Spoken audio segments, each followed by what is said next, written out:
Hey guys, it's Nicholas here from upgradeToLife.com and welcome to this quote of the week video, which will especially help the ones of you that currently deal with seemingly overwhelming circumstances, seemingly, undesirable circumstances that seem like set in stone, unchangeable. You feel like, I can't get out of this situation, no matter if it's related to your health, your money, your relationships, and any other life area.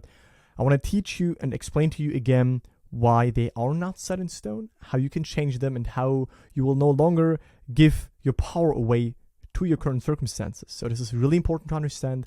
It is a longer quote. I would like you to stay with me until the end so that you don't be shocked by the length of the quote and that you will see that it actually makes a lot of sense when you really stick through it.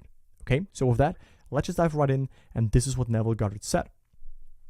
There is an enormous difference between attention directed objectively and attention directed subjectively, and the capacity to change your future depends on the latter, meaning your attention directed subjectively. And I will tell you more in this video what this means and how you can do that. When you are able to control the movements of your attention in the subjective world, you can modify and alter your life as you please. But this control cannot be achieved if you allow your attention to be attracted constantly from without. Each day, set yourself the task of deliberately withdrawing your attention from the objective world, of focusing it subjectively. The day you achieve control of the movements of your attention in the subjective world, you are master of your fate. You will no longer accept the dominance of outside conditions or circumstances. You will not accept life on the basis of the world without. That's really bold in my opinion, and I want to explain to you right now what this means, what is meant by objective attention, subjective attention, how can you get control over it, what does it mean, okay? Let's just go through it step by step. Now, Neville was pointing out that there is a difference, right, a enormous difference, not just a little difference, but a really big difference between if you give your attention to the current objective experience, to your current circumstances, to what life is currently showing you. That is what is meant by attention being directed objectively. So you look at the facts, you look at what is, you look at your body, your health, your relationships, your money, your bank account, your business, your friendships, your lifestyle. You look at what currently is, and you take your cue from that.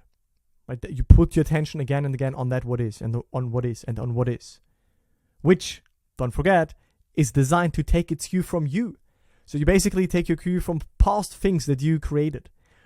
So again, that is attention directed objectively, looking at the circumstances, but attention directed subjectively, that is if you focus on things unseen. That is if you place your attention on things, on feelings, on moods, on states that are currently not manifested, right? That are currently not visible to your mortal eyes, your mortal part of you, the human part of you, and to the rest of the world, but that you can still feel into, that are still in existence, otherwise you couldn't feel into it, otherwise you couldn't imagine it. So attention directed outwardly, objectively, is looking at the circumstances, taking a cue from that. Attention directed subjectively is when you utilize your imagination, when you dwell in your inner world, when you dwell on things that are currently not seen, not manifested yet. Right? And the capacity to change your future, to manifest your desires, depends on the latter, and of course depends on your attention not being so much hypnotized by what currently is, by turning within and actually placing your attention on something that you do want instead, on any desired state, right? When you're able to control the movements of your attention, your awareness, what you assume, what you occupy, what you imagine in the subjective world, right, in what we call the unseen reality, what we call all potentials, everything that is currently not manifested, that is still not tangible, but that you still can tune into and imagine, when you get control over that, then you can modify and alter your life as you please. Then you have the key in your hand to consciously imagine. But this control, right, cannot be achieved if you allow your attention to be attracted constantly from without. So if you constantly lose yourself in the dream, if you constantly lose yourself in the experiences, if you constantly lose yourself in the manifestations that came out of previous states or that are just there currently, and you forget yourself in that. You think, okay, now they're there, now I have to obey them, now I have to find a way how I can move through them without touching anyone's toes and being really, like a sheep, and I have to get along with what is, and this is final. If you do that, right? You take your cue from what is there. You let your attention be attracted from the without again and again and again. Then you remain in a loop. Then you can't make shifts. You can't make changes to your life. You will perpetuate the same circumstances. If you place your awareness again on what is, again on what is, again on what is. We want to now subtract our attention, our focus away from what is. Want to shut off the senses for a little while for this exercise and turn it on something, place it on something, imagining something, becoming aware of something, tuning into something that again is currently not visible, not tangible, but we still know it exists. Otherwise we couldn't desire it, otherwise we couldn't imagine it, otherwise we couldn't feel the relief of that inner experience, of having that or of being that, right? So each day, this is now practical for you. Set yourself the task and withdraw your attention from the objective world and focus it subjectively, right? You have to, if you don't practice that, if you constantly, take your cue from what these circumstances show you, of course this will seem not easy. But actually with a little bit of practice, this will become very easy and you will no longer be so dependent on the current circumstances, right? Focus it inwardly, focus it on how you actually want to feel like, because at any given moment, you have control over your state. You have control over what you assume, what you believe, your viewpoint, your outlook, your attitude towards certain things, right? You can change it at any given moment if you turn in and focus subjectively instead of taking your cue from what is right now been manifested. And the day you achieve this control of your internal movements, of your where you stand within in your inner world, you are master of your fate. Right? You can consciously design your life way better if you not, let your life be designed by the outside world. And therefore, then you will no longer accept the dominance of the outside conditions and circumstances. You will see that there are always conditions, there are always circumstances. Like as long as you are playing in this human game of life, you will always have conditions and circumstances in your life. But it depends on where you stand within, on how you will judge them, how you view them, and it depends on where you stand within, on what these circumstances actually are. So if you align yourself within into a new state, those circumstances that you previously were triggered about and didn't like, they will dissolve over time and new circumstances will be presented to you because the mirror can confirm now that new state that you made alive in this objective world, in your internal world. Right? And therefore you will no longer accept the dominance of the conditions. In fact, you will no longer feel that they are bigger than you, that they are final, that they're set in stone, that you can't change them. You will understand that you can change them when you understand that you're not the circumstances and you're not the state that causes circumstances. You can subjectively assume and shift into a new state, which will then lead to new circumstances. But you are never the circumstance and you are never the state you're in. You're always free to adopt a new state, and therefore your outlook on circumstances will change, and therefore the circumstances itself will change. And then you will no longer accept life on the basis of the world without. And also Neville said, what does it matter what is currently there? What does it matter what is currently appearing? If you know that at any given moment you can be who you want to be, you can feel as you want to feel. And I'm not saying that this is really easy.